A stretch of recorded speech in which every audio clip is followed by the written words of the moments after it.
Welcome back বন্ধুরা, আশা করি তোমরা সবাই ভালো আছো। আজ চলে এলাম নতুন একটা ভিডিও নিয়ে। প্রথমে বলে রাখি, যারা আমার ভিডিওটা প্রতিনিয়ত দেখছো তাদেরকে জানাই অসংখ্য ধন্যবাদ আমার পাশে থাকার জন্য।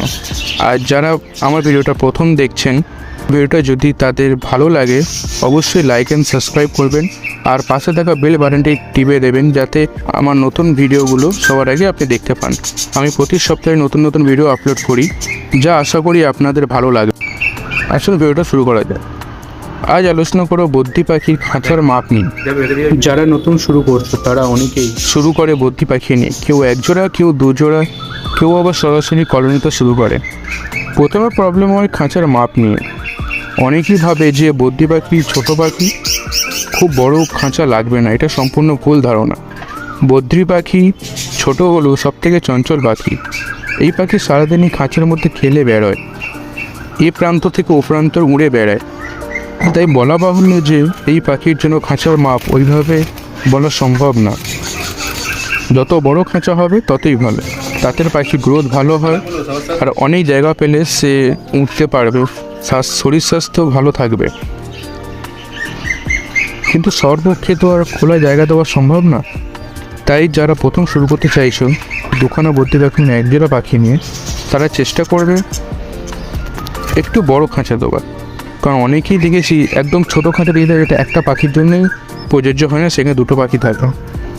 সেক্ষেত্রে বদ্রি পাখির সঠিক মাপ হলো 18 ইঞ্চি বাই 18 ইঞ্চি খাঁচা।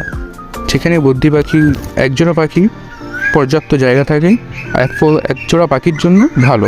এখানে ডিম বাচ্চাও করে, কিন্তু আমার মতে মনে হয় যেটা আমি রাখি সেটা 18 ইঞ্চি বাই 2 ফুট হলে খুব ভালো হয়।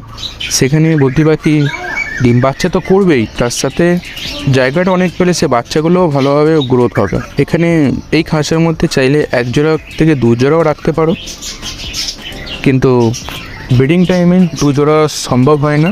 কারণ ব্রিডিংয়ের সময় হাড়ি নির্বাচনের জন্য বদ্রি পাখিরা খুব মারপিট করে। স্ত্রী পাখিদের মধ্যে মারপিট হয় হাড়ি পছন্দের জন্য। তাই একজোড়া পাখির জন্য এই খাঁচাটা খুবই ভালো। আর যারা কলোনিতে পাখি পোষা শুরু করতে চাইছো তাদের একটু বড় খাঁচা লাগবে। আর দুজোড়া পাখি যদি একসঙ্গে রাখতে চাও তার জন্য সঠিক মাপ হলো দুজোড়ার জন্য 3 ফুট বাই 1.5 ফুট উপযুক্ত। আর যারা কলোনির ক্ষেত্রে করতে চাও 10 জোড়া 20 জোড়া, তাদের জন্য সব থেকে উত্তম হবে 6 foot by 3 foot by 2.5 foot. এটাকে খাঁচা ঘর বলা হয়, কারণ এটা একটা ঘরের মাপেরই হয়। এর মধ্যে 10 জোড়া পাখি ভালোভাবে থাকতে পারে। তাদেরও যখন ব্রিডিং টাইম আসবে ভালো জায়গা পাবে। অনেকেই বলতে পারে এত বড় খাঁচা কী জন্য? এত বড় খাঁচা দেওয়ার কারণ হলো একটাই, কেননা যখন বদ্রি পাখি ব্রিডিং মুডে আসবে তখন হাড়ি নির্বাচনের জন্য স্ত্রী পাখিদের মধ্যে মারপিট হয়। তো একটা পাখি থেকে আরেকটা পাখি যাতে উড়ে বেরিয়ে যেতে বাঁচতে পারে তার জন্য একটা জায়গা তো চাই। যদি ছোটো জায়গা হয় সে তো বাঁচতে হবে না, তার মারপিট করে ওখানেই মরে যাবে, তাতে ক্ষতি আপনারই হবে। সেক্ষেত্রে বলে রাখা ভালো যাতে যতটা চেষ্টা করবেন খাঁচা ঘর মানে কলোনির ক্ষেত্রে খাঁচা ঘর যেন অবশ্যই বড়ো হয়। এই হলো আমার সেট আপ। আশা করি বুঝতে পারছেন খাঁচার সাইজগুলো কীরকম। আমার কলোনি ছোট, আমার 5 জোড়া পাখি থাকে, যার জন্য এই খাঁচাটা ঠিক আছে। আর 2 জোড়া পাখির জন্য আমি এটা ইউজ করি। আর এই খাঁচাটা শুধুমাত্র বাচ্চাদের জন্য। আর বেশি বড় করবো না ভিডিওটা, আজকের মতো এইটুকুনি। আশা করি বন্ধুরা বুঝতে পেরেছেন। যদি কোনো জিজ্ঞাসা থাকে তো আমাকে কমেন্টে জিজ্ঞেস করতে পারেন, আমি তো উত্তর দেওয়ার চেষ্টা করব। আর ভিডিওটা ভালো লাগলে অবশ্যই লাইক অ্যান্ড সাবস্ক্রাইব করবেন। তাহলে আসি বন্ধুরা, দেখা হবে পরে এক ভিডিওতে।